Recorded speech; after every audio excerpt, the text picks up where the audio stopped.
scientists versus farming at the ground. Right, so this is my topic for the day. Then you can go to slide number 2 on introduction. All right, so I'm unpacking this topic so that we all understand it better and be on the same page. Who are agricultural, professional agricultural scientists? Is any graduate from the university in the field of agriculture. All right. So if you graduate from the university with a degree in agriculture, you are an agricultural scientist. And if you graduate from college or technical, you are an agricultural technician. So I'm going to focus much on professional agricultural scientists that are from the university. And when I say versus, I mean as opposed to or against. So it means these professional agricultural scientists are against farming at the ground. Okay, what is farming at the ground? Farming at the ground is farming that is happening in the communities, either communally or commercially, right? So it means there is a contradiction. These are agricultural scientists and they are professional, but they are against what is happening at the ground. Okay, what do I mean? What does the motion suggest? It suggests that that agricultural graduates from university are against agricultural activities practiced by communities and commercial farmers. All right. Why are they against that? That is the question that we must ask. And how do they react? And why are they not for, but they are against this? All right. In a nutshell, I mean, the graduates have learned either partially or totally not supporting communities in farming. Right. I am one of them. I want to attest to that.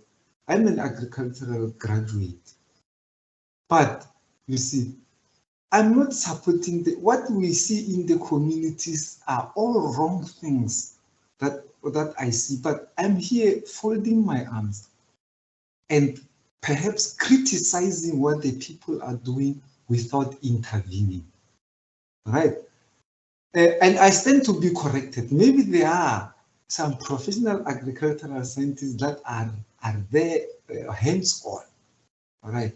So I provoke and challenge the professionals to get out of their comfort zones, out of their offices, and out of the boardroom, so that they do what? Now they start to support the farmers and the community. Right, you can go to slide number 3. Right. How are they against this? Right, let me give you this scenario. You are driving by and you see this old man plowing in the field, planting maize on the same piece of land since time immemorial, since we were young, without using any fertilizer, lime, or any irrigation system.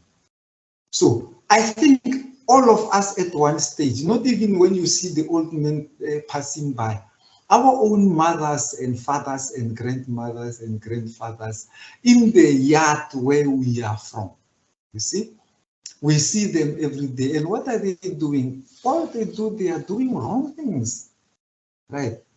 This old man is planting maize on the same piece of land. It's a monoculture, and it's not using any fertilizers and any acid correction chemicals like lime. It's not using any irrigation system. So I want to challenge all of you and ask of all of you, when you see that happening, how do you comment? What do you say? I don't think you can just look by the side. You're going to say something about that person. So I will request one of you to share with me when they see what is happening in your yard, in your own yard, or right there in the fields that are no longer plowed these days. How do you comment? I'm posing a question because I'm avoiding to give a sermon. Are we still there? Hello? Are we still there? Hello? Yes, we can hear you. We can hear you.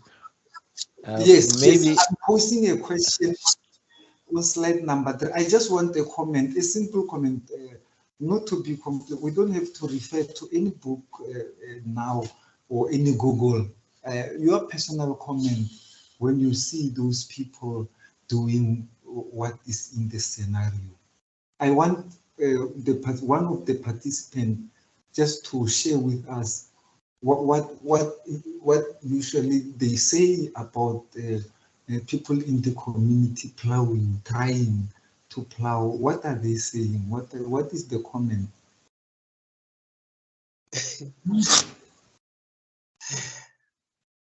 Otherwise, if we don't do participatory approach and deliver a sermon, then yeah, it doesn't. I want us to engage right from the beginning, you see, and so that we be fast. Comment is anything that comes to your mind. It's not right or wrong. A comment is what you say when you pass there and you see this guy, and then you say something. What usually do we say when we see people doing wrong things? I see Sibanyoni wanted to say something. No. Okay. But, yeah. Actually, when I see that, yeah, when I pass, I just shake my head sometimes. Good. But yeah, yes, he said that we criticize and without intervening. So I think I'm guilty of that. Good comment. Let's see. I can take one more. I can take one more comment. In the absence of other comments, Okay. thanks Sibanyoni for that. I will make my comment. I will share what I normally do. I think I do something similar to what Sibanyoni is saying, because I would just think, why are they doing this? You know, don't they know what they're supposed to be doing? You know, but most of the time I don't intervene as well. Okay. All right. I see there's another hand. Jeff. There's another hand. Mamadi. Yes, it will be one last comment, then we move. Oh, there's Jeff Mtwalo and Mamadi. Yeah, the two will be fine. Jeff first, no problem. It's not limited. Chairperson. Yes. Jogotel. Yes, Mamadi. Can I come in before Jeff, because I think it has got problems.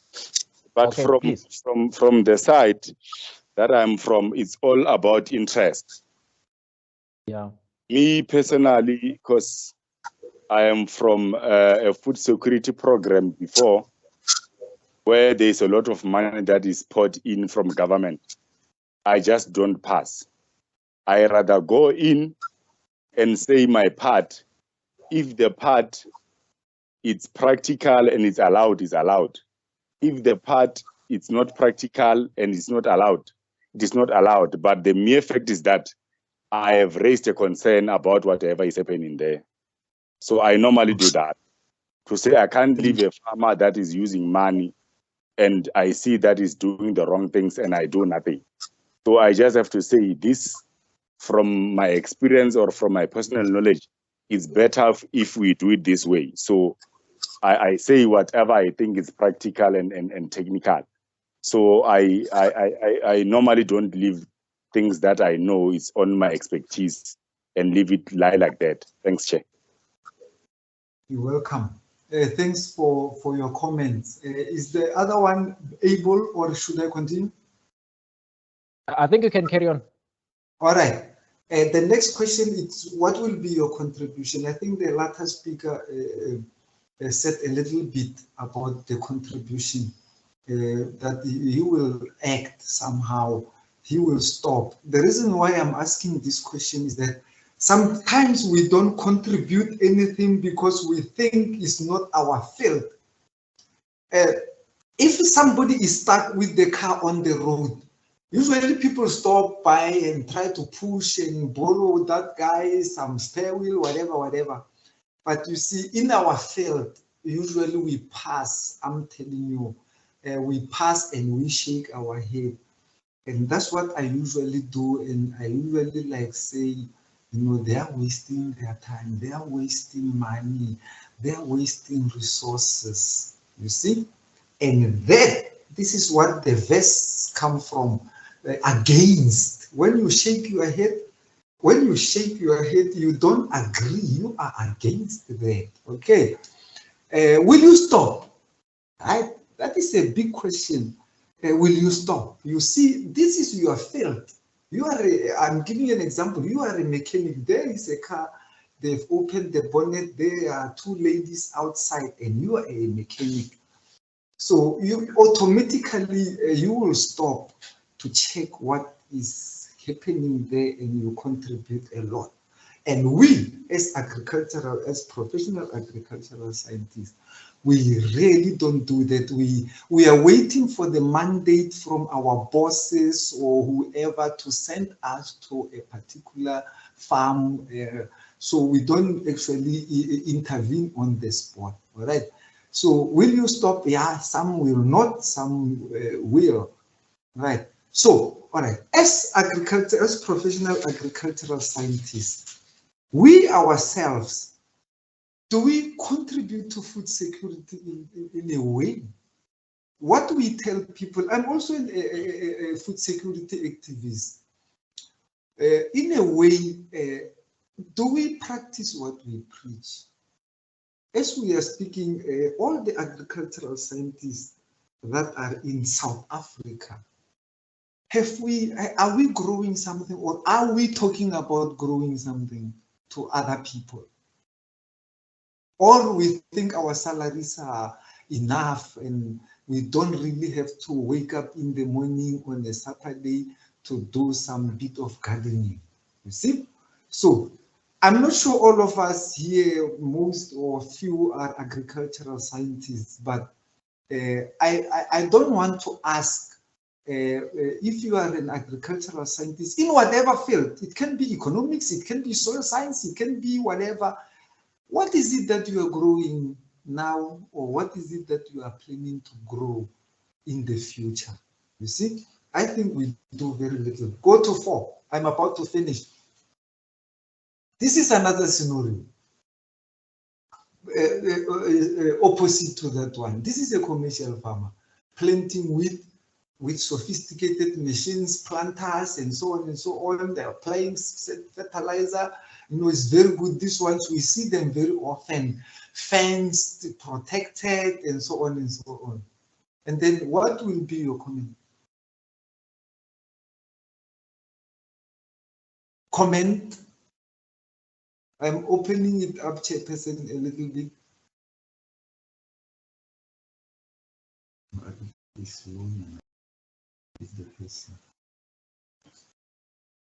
Hello? Yes.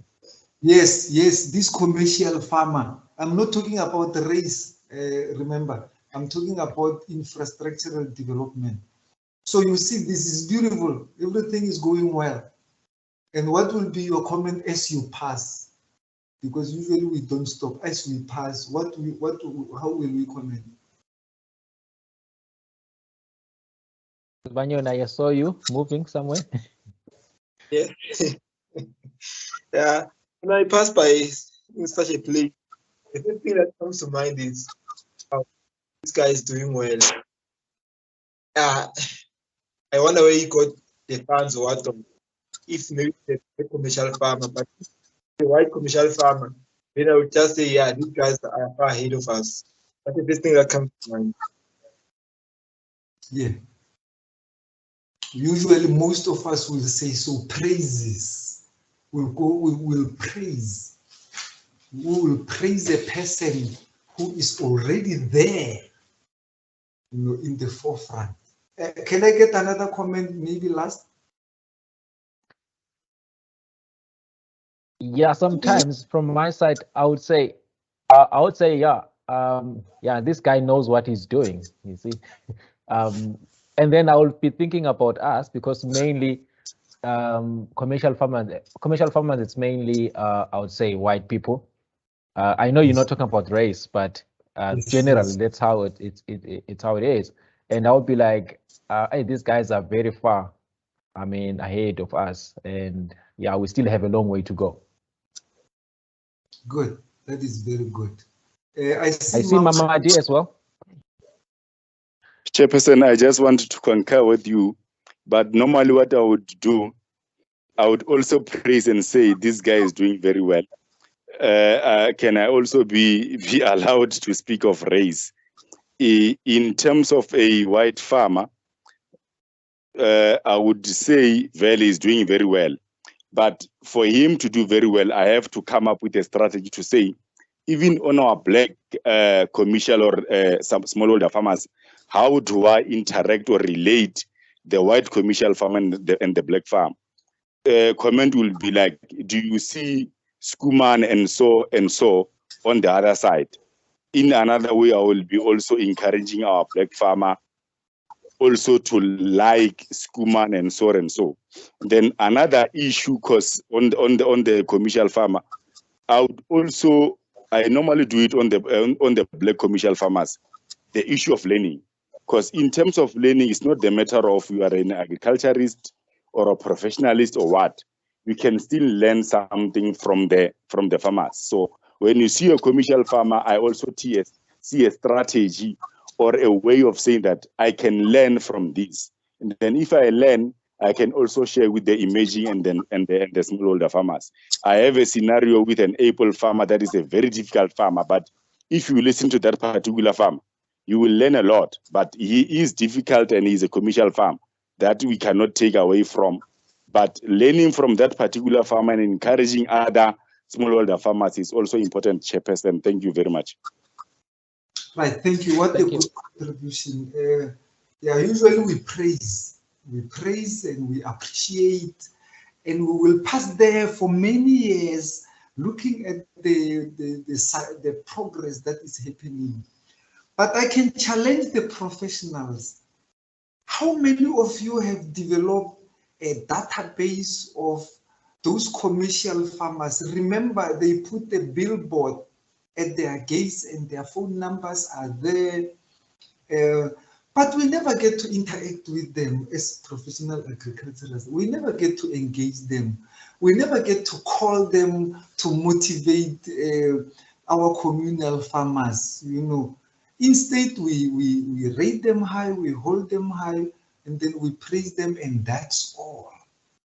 We are even afraid to get into those farms. We think, oh, they will shoot you or something. And the reason why this guy is putting a billboard there and the contact numbers is that he wants to be accessible and he wants to talk to people and he wants to advertise himself. So there is a reason why I'm saying that, Can you go to the fifth slide, please? I think it's the second last. Okay, we react differently to different scenarios. Right? What is the problem? What causes this reaction? Why don't we act? Why don't we let the commercial meet the smallholder farmers?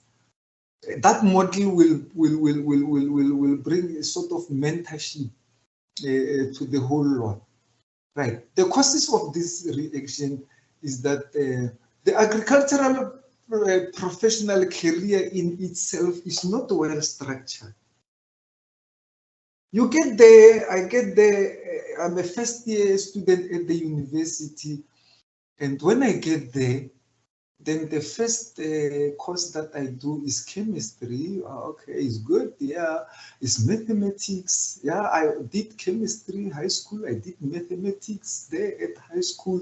Now I want to be an agricultural scientist that masters everything. You see, I hear that in your group. I can see that there are many educated people there, you know. So our courses are driven more into life sciences other than being hands-on with the farmers. Okay, so you do chemistry, you do anatomy, but people are hungry. People are hungry out there. You see, they don't want your mathematics. People want you to come there and plant carrots for them and help them how to, so that they can grow. Right, so that is where we have to reform. And I don't know where is the platform where all the faculties of agriculture can meet and restructure this career. Because I'm telling you, it's killing us. It's killing us. Now the provincial agricultural scientists are in offices. Their hands are soft. They can hardly drive a tractor, you see. So this is one of the things about the curriculum at the university. And too much scientific information. How does it help my Magogo there with this chemistry? Because Magogo wants spinach in 3 months. He wants tomatoes in 3 months. So, and I have these bombastic words.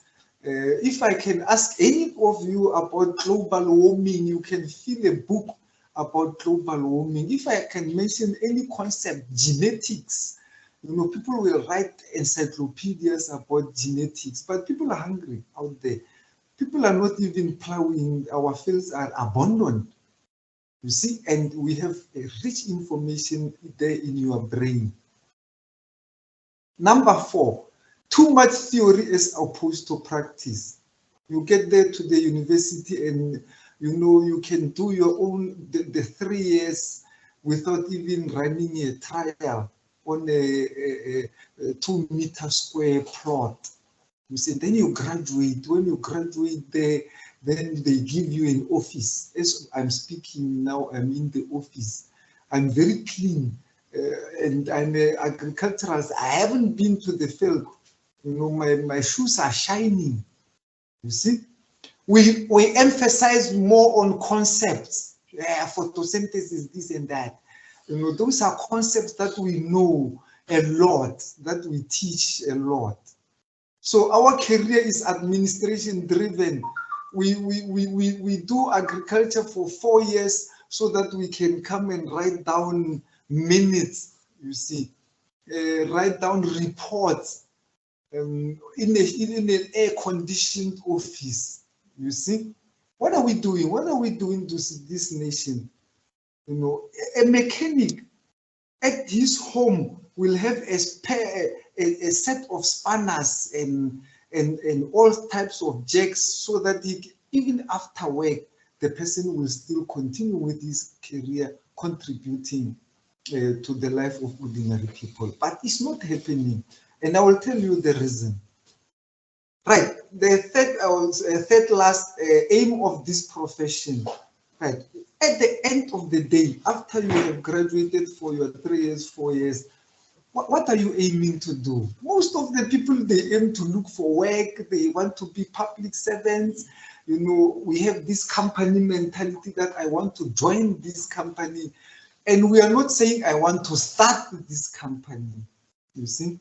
So we are in most cases not utilizing the profession well, because we regard farming as a layman's thing, illiterate people's thing, you know, and we think we are higher than that. And that's why I'm saying we are against the real thing that we have studied for, you know. When we need to move from that mentality, right? We can go number 6. Is the last one, I hope. Okay, second last. Loopholes, okay. Where the water is getting in the house now. The cooperative model that was initiated by government is not working for us.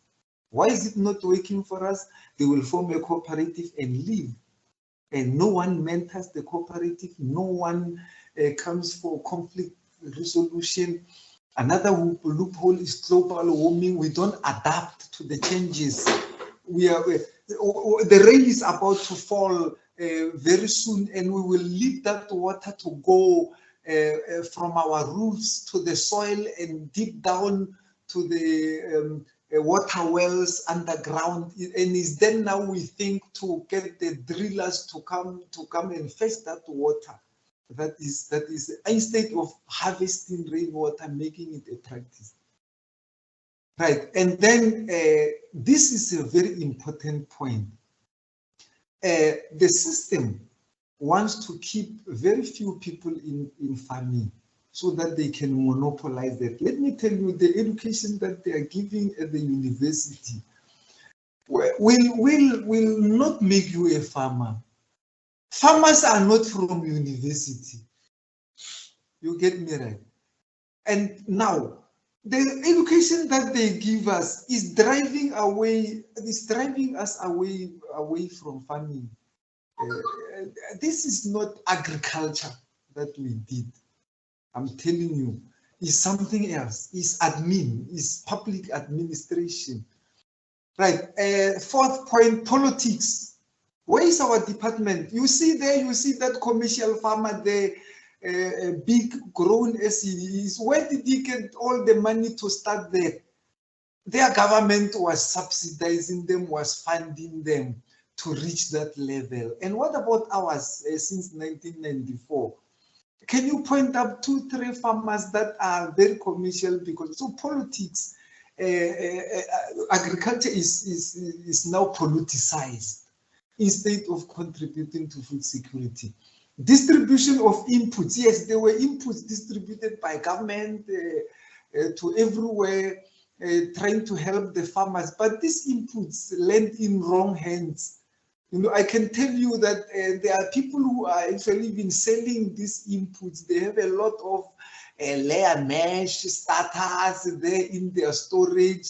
They don't even have chickens. They don't even know how to raise chickens. And there are poultry farmers there that don't have feed, and they never received these inputs, you know. So this is the focus. Our department is very much administrative focus. I'm an agricultural advisor, right? Then who did I advise? You know, I'm teaching students. I'm doing a lot of admin. So now I'm losing the knowledge. Dependency syndrome. Our government has actually instilled this dependency syndrome in the mind of the people by handouts, you know, doing handouts, giving food parcels. So we don't teach people how to fish. You see, we give them fish. And if you give them fish, then they will stop fishing. You know, useless knowledge, you know, very rich in knowledge. That knowledge that we have gained, all the courses that we have done in the university, are you doing something about it? Are you using that knowledge? You master hydroponics. Are you using that knowledge? You master breeding. You master this. And people are not using that knowledge of yours, because you use that knowledge when you are at the workplace. You don't use that knowledge even broadly. And we focus on research. Ours is to make research, produce research findings. Whether these findings are used, they have an impact on us. As long as we have graduated for our masters and our PhDs, we don't even check the impact if my research is making a difference in the lives of people, how many of them. And we have too much talk shows and events and celebrations. You know, for instance, in our department, we will have boardroom meetings. We will celebrate World Food Day. You know, it's about events. And we don't do like, how did we build up for us to have that, that event? We celebrate other people's things. You know, we have extension officers in our areas, and when they come to monitor them, they will go and identify some other women there that are doing 1, 2, 3 for themselves, and the extension officer will act as if it was his initiative or her initiative.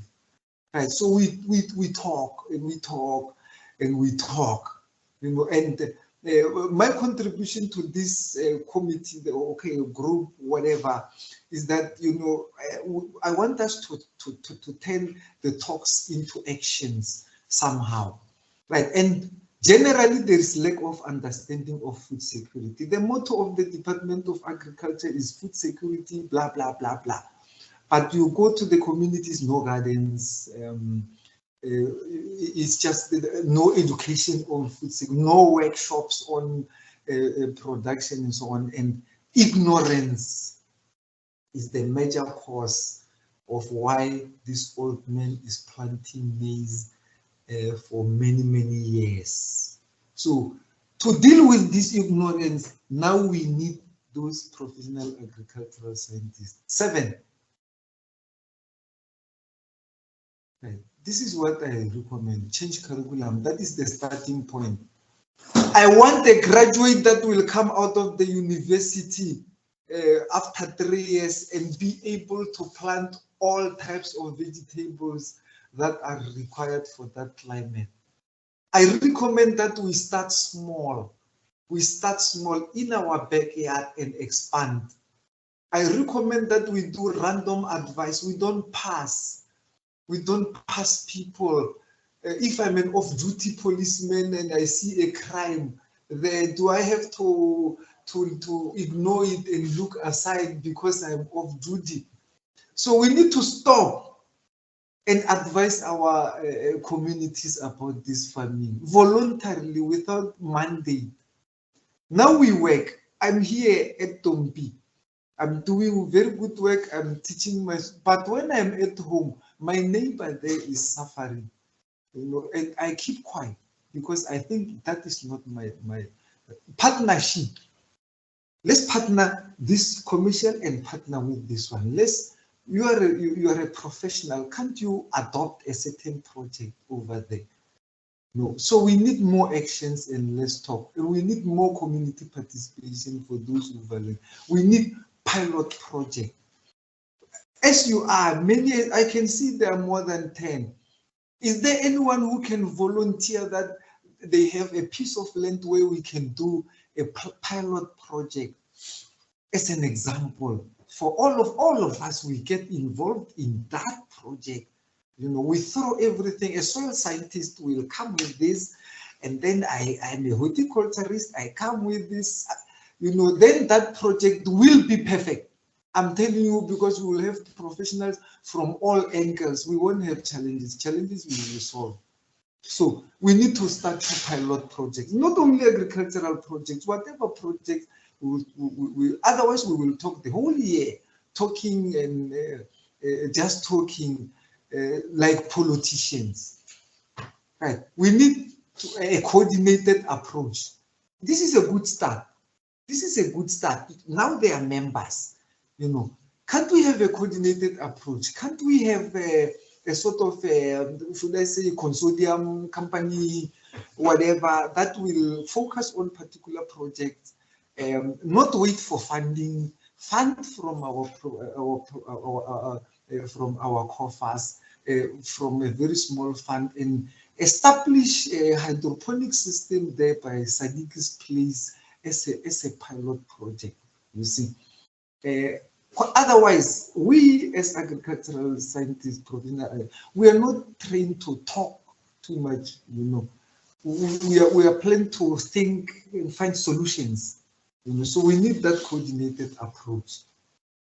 I think I've done justice to the presentation. Thank you. Whew. Yeah. Was I too harsh? No, not at all. Yeah, You're just telling us the truth. Yeah, yes, Mr. Malapane. Yeah, I know. Mr. Sadiki, can I just have a moment? You see, Yes, yeah, I'm new in this. Don't take me out now. You see, keep me there. Keep me there, and then these recommendations allow me to work on them. You get me right? yes, Mr. Malapane. Yes. Yeah. Okay. No, thank you. Thank you very much, Mr. Malapane. I think we have challenged us. But before I make my own comments, I think I would allow the house to breathe. Colleagues, do you have anything that you would want to say? Comments, questions? If there is a point you want to emphasize on, whatever you want to say.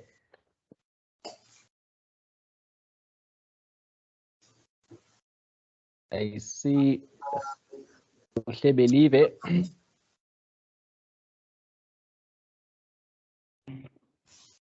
Good morning or good evening, everyone. Yes, sir. Good evening, sir. Yes. I'm a guest in this interesting, meeting. I would appreciate the conversation and the points and the submissions that were put across. Just as an example, I'm a researcher by profession. I'm working for the ARC. But what I've picked up is that unless we become examples in the profession that we do, and then there would be no change. I was living in an urban area for almost 8 years, and I moved out into a rural area to try and apply this, what we are talking about. And the other thing is my background is more into half practical and also half theory. That's the BSc that I did myself. So there's still a lot that we can do, but I think for me, one of the things that we can quickly do, which can be easier and quicker, it is to strengthen the theta education where everything has been left now. To say, how do we fit into that space? Because the practical aspect, it seems like it has been left with the thetas. Unfortunately, the university is just theory, and where we are as officials and researchers, if we can move out of those cities, each agricultural person can go and live with those people that we preach the gospel to, and then the small that we are talking about, we do it ourselves. Because if we preach from flats, from townhouses, whatever that we are discussing, even if it's 10, 15 years, there will be no change. That would be my contribution. Thank you very much. It's part of the recommendations that you see. Now we are talking. It's nice. We are talking, and I don't know how long have you been talking. I think now you see many as you are. You are all over the country. You're all over the country.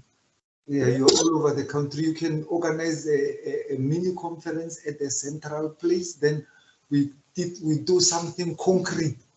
Then actions will start. And this will be the first body in the whole country that will try to rectify things that have gone wrong. Remember, it's not us. We have inherited this legacy from long time. I want to share you a story. When I was at when I went to the University of Pretoria, is then now I realized when I was with the whites in code, I realized that I don't know anything. I realized that, wow, what I got from my black university was actually a certificate. You get me? Now, of course, now I'm sitting where they are revealing their secrets now about production. So this body, this body that you're forming is a very big thing in terms of change in the way we operate. Thank you for your contribution. Thank you very much, Buhlebelive. Thank you, sir. So what are you specializing in? I heard you said you work for ARC and you are a researcher there. I'm an agronomist. Am I audible enough? Yes, we can hear you. Yes. I'm an agronomist. My specialty is to promote our indigenous vegetables. What we are doing, we are that group that is saying what we grew up eating. Let us we have done research to match it to what the commercial farmers are promoting, the Morocco and everything. So we run projects in that space to promote all the indigenous vegetables that we are doing. And I'm also running a few other projects. That's the major business that I'm currently doing. I'm more into vegetables, and then also promoting that to say, let's eat them. I've also done a project where we take those vegetables and we make products out of them. And what I have seen, which is painful, our blacks, we will wake up when everything has been taken away from us. We ran a project for Amaranth. It did very well. People kept quiet. Now it's going to come through Germans. That's when we're going to wake up, or maybe through all these Woolworths and all that. That's the unfortunate thing that I've picked up. And just another submission from my side, from where we are as blacks, based on how we are set up to match white will not work currently. We need to have a different model. I grew up in Swaziland myself, and I came to South Africa when I was a bit older. What I picked up was that you would have cluster homesteads.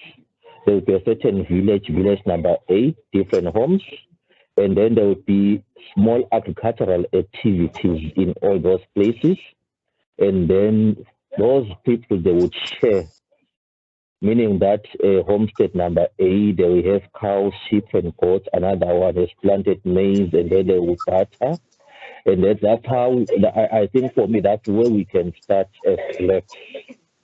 Because to have this huge amount of land is something that is going to take time. But then if we can start from that kind of approach to say, we all move into that space, even if you have a hectare, half a hectare, you grow, and then your neighbor has something, and then you share.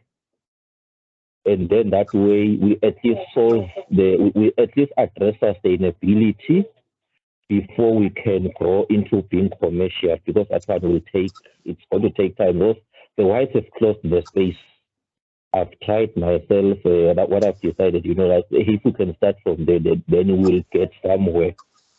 Thank you so much. Hey, my apologies, I can talk a lot when it comes to this space. My apologies. Let me not take other people's time. Thank you, sir. Okay. I think we're gonna have to chat even after. I mean, after this, maybe not tonight, but I think sometime maybe this week or next week. I think you have something that we would like to hear about. Thank you very much. No, let me share my cell number. What would you want? A cell number on the chat? Yeah, please, your cell number, or maybe your or your email address. Yes. Let me try it now. Okay, thank you, sir. Thank you. All right, thank you, sir. Okay, thanks for the comment. I like the fact that he is dealing with indigenous vegetables, which is a way to go, because now our people, because of global warming, they are not producing as expected, and we can introduce that, that let's go back there where we come from, you see. So mine was to say, was to challenge the group to say, can we commercialize those? Can we do it on the larger scale? Can we pilot a project where we identify an area anywhere in the country where we can do these indigenous vegetables on a larger scale, collectively, then in that way we will be doing more action, you see, other than just maybe knowing a lot about them and doing very little about that, you see. So it's one of the inputs that I'm making to this group to say, concretize this group, make it a legal body. And then from there, we start to run projects all over the country with all those suggestions. You don't have to be an agricultural scientist to run. Farmers, like I said, are not, most of them, if not 90%, are not professionals. So we need to get out of this comfort zone, you see, and contribute. I used to wonder, I used to ask myself, why are we having so many problems in this country while we have so many professional people who can deal with those? Professional people have distanced themselves from reality. You see, they as long as their families are fine, you know, even if there is a problem with economy, prices are going up. Where are our economists? Where are those people with doctorates in it? Why don't they contribute the knowledge that they got overseas to solve these problems of ours? So why are professional people in a cocoon? Why are they living in their own world? Why don't we feel the impact that in South Africa there are so many educated people? You see, that is my worry. You know, we like boardroom. We like bombastic words there, and we like policy. We like reading things that other people have written long time ago. You know, we are not moving forward, and we are killing the next generation that is coming. You see, let's take maybe 2 more comments, and I wrap up. Okay. Felix, is there anyone who wants to say something?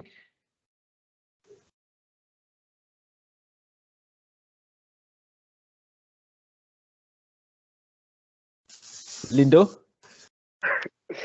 Yes, I think tonight's presentation has been like eye-opening. Yeah, especially since I think next year I'm gonna be graduating. So hey, it's a bit of a reality check.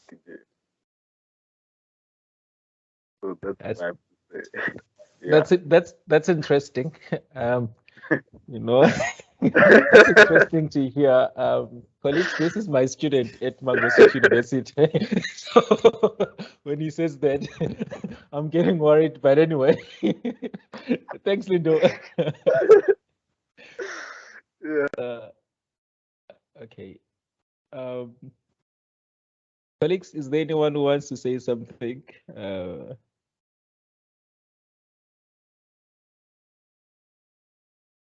We've been battered.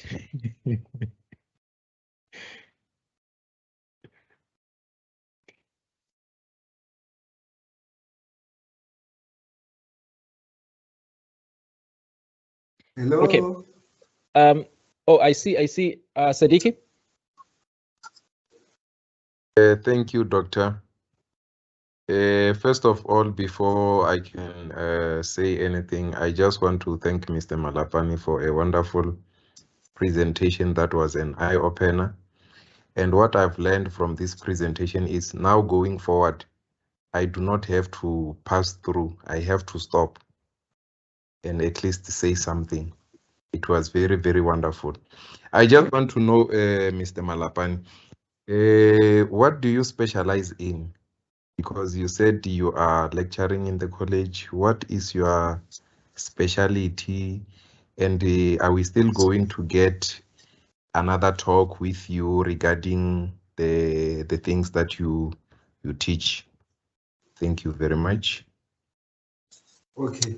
The second part, you said, are you still going to? Are you still going to share with us this wonderful talk in the group? I'm not going to talk from now onwards, and I'm not going to divert from this topic. You know, I'm going to follow it up to see whether you guys, like the way you met, are you the right platform or forum to make changes in South Africa?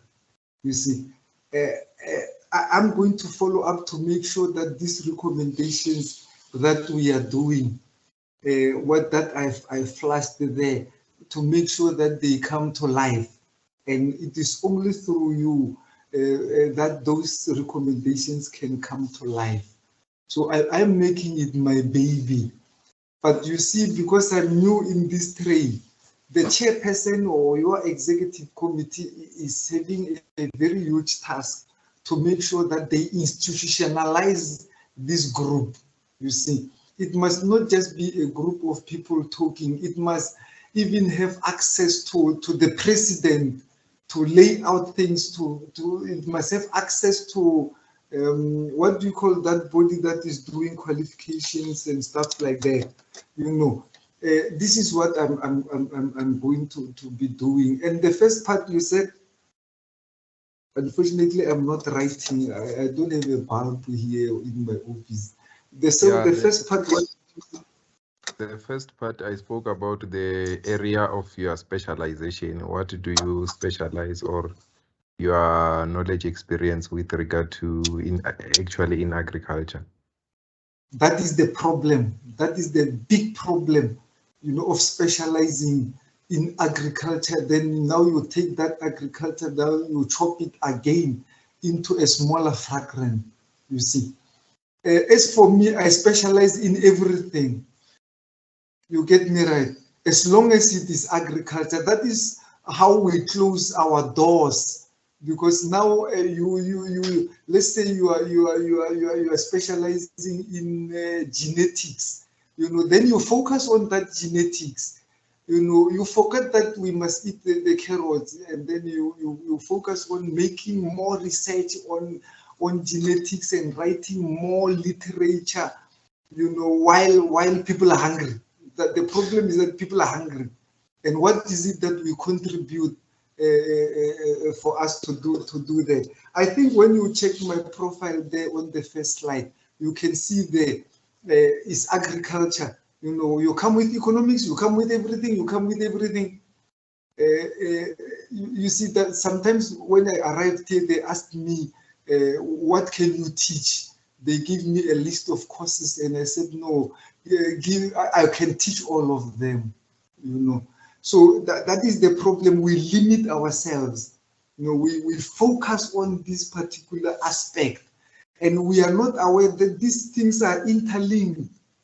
You see, from the laboratory where you are, Mr. Sadiki, you get me right.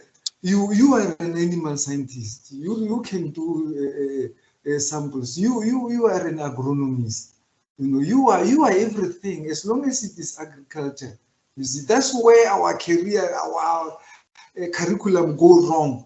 You know, they tell you a bit about this. They focus on that, and that alone cannot help you to contribute a lot to that. So the problem is that we have inherited a curriculum that was meant to keep us down and not know anything, you see. So I specialize in agriculture. Did I answer you right? 100%. Okay. All right. Thank you very much, Mr. Malapane. I think I would like to think that since I don't see any other hand raised. Oh, okay, Shane.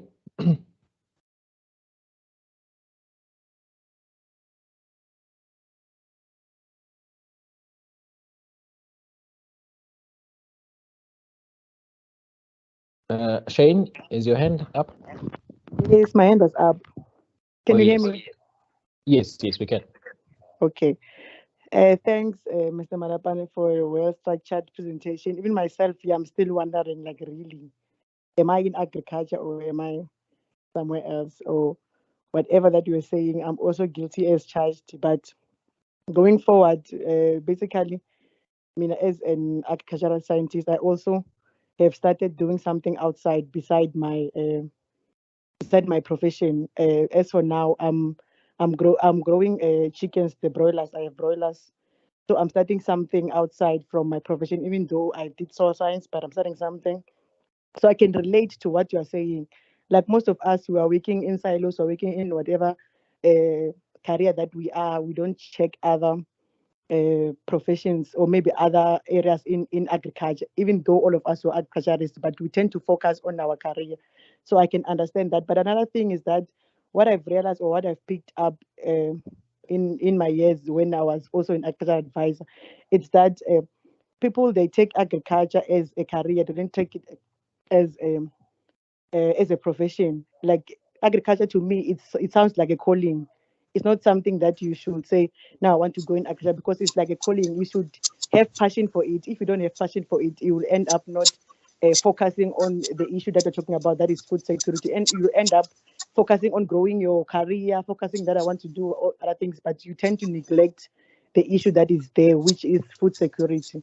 So I'm really behind your recommendations that you have there.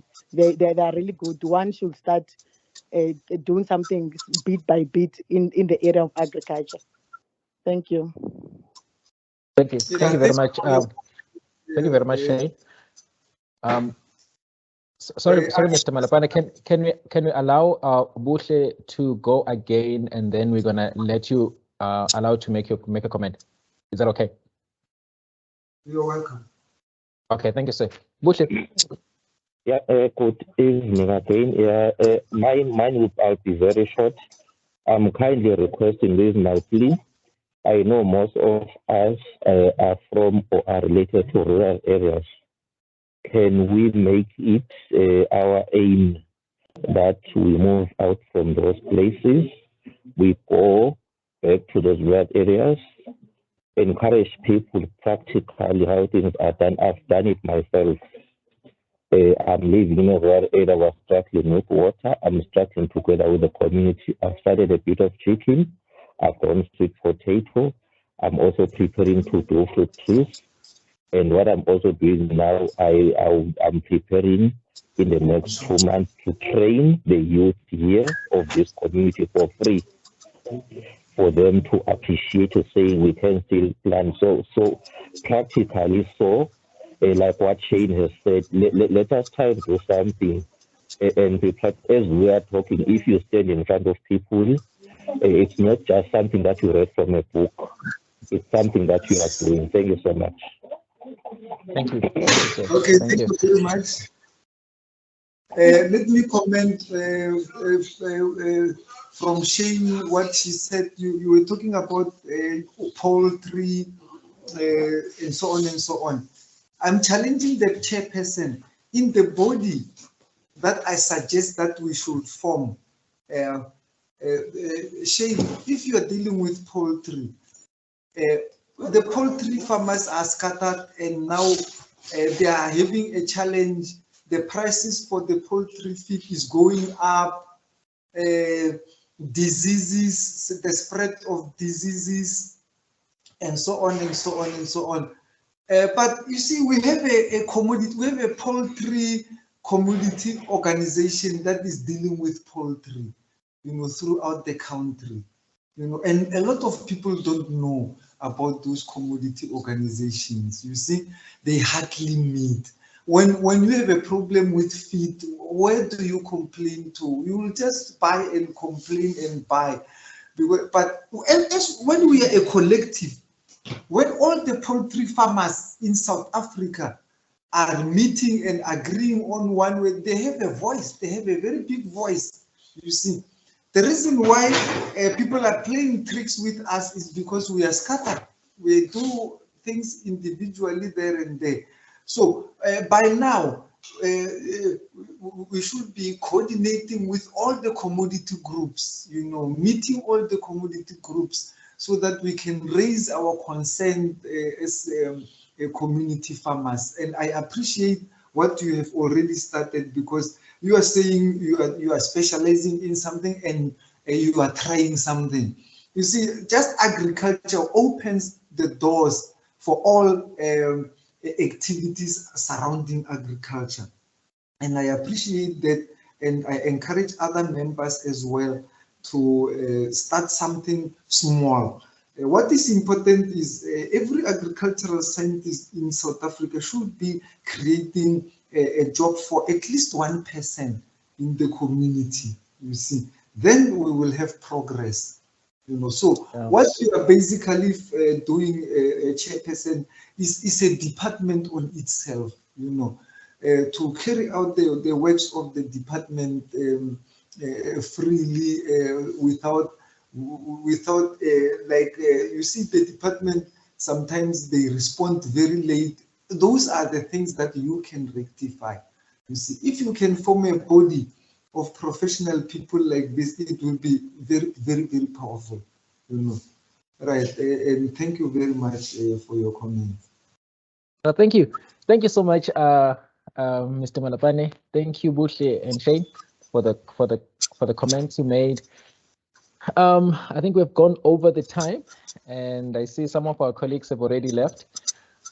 But I think I would like to take this time and actually thank you, colleagues. Wow. It was a very interesting talk.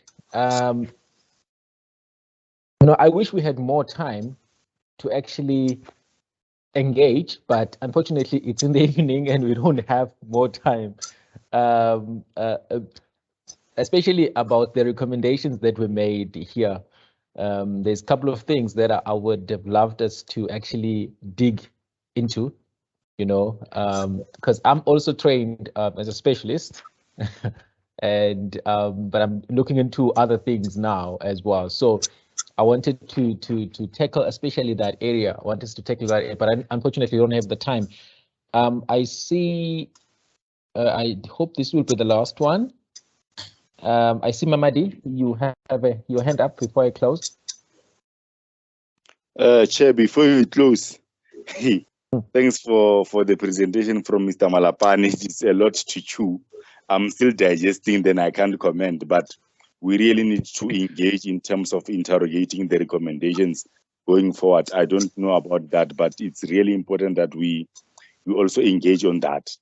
And then, Chairperson, lastly, I'm appealing, Chairperson, to acknowledge that Mpumalanga Province Department of Agriculture is also occupying the space, as I've indicated on the last or the previous webinar. We had almost 6 to 7 people. So I am just putting it on you, Chairperson, to say, also acknowledge the Department of Agriculture in Mpumalanga that is bringing a lot of people, and then we will be bringing a lot of expertise in this particular platform. Thanks, you, Chairperson. Yes, thank you very much, Mamadi. Yes, I think I should have done that earlier in the beginning. You know, we've received a lot of support from the Department of Agriculture in Mpumalanga. Actually, in the past, I think 4 or 5 seminars we've heard, you know, we've received a lot of support. So we really appreciate that support. And actually, I've noticed that the Department of Agriculture in Mpumalanga has become actually the majority in the group, you know, and that's great. We really appreciate that. We are honored to see this happening, and yeah. So thank you very much for reminding us, Mamadi. Thank you very much. Thank you, sir. And colleagues, I feel like Mamadi is saying, it's a lot to chew. I mean, if we look at what Mr. Malapane was talking about, we are challenged. I'm challenged a great deal, you know, and I have a lot of things to think about. And especially in some of his recommendations he made about specialization and becoming a generalist and all of that. Like, I really wanted to chat with him about that, or to chat with us about that, but unfortunately we don't have the time. So, but what I would say, Mr. Malapane, I mean, on behalf of the team, we are going to consider your recommendations actually, and the challenge that you pose to us this evening, because you touched on other things that we're already thinking about. So I'm very happy to hear that. in terms of things like demonstration plots, you call it a pilot project and things like that. That's all the things that we have been talking about from last year with the team that we're working with. So we are very happy to hear that that you're thinking in that line, in that direction. So we are actually encouraged to carry on with the work that we are trying to do. Maybe just I know that most of us would not know this. We are actually formalizing the group. Right now, we're working on that, registering it as a non-profit organization. And then our website will be up actually by the end of this week. That actually gives more detail in terms of what we are about. And then, yeah, so there's quite a lot of things that are happening in the background at the moment that we haven't yet actually shared with the whole team. Yes. So thank you very much. I think we still have to make a plan. We're gonna chat, make a plan to see how we can carry on with the discussion that we started today through your presentation. Thank you so much. You're welcome. Thank you. I also would like to thank Mr. Mohlala for visiting us and working with Mr. Malapane that side this evening. Thank you very much. Thank you very much, sir. And colleagues, I think we have come to an end of our webinar for this evening. And I will say, have a good evening and enjoy the rest of the week. And then our next seminar will be announced, but I think it will be on the 3rd of August next month. Thank you. Thank you very much. Thank you, sir. All right. Thank you, Doc. Thank you. Bye. Siyabonga dokotela. Siyabonga baba. Thank you.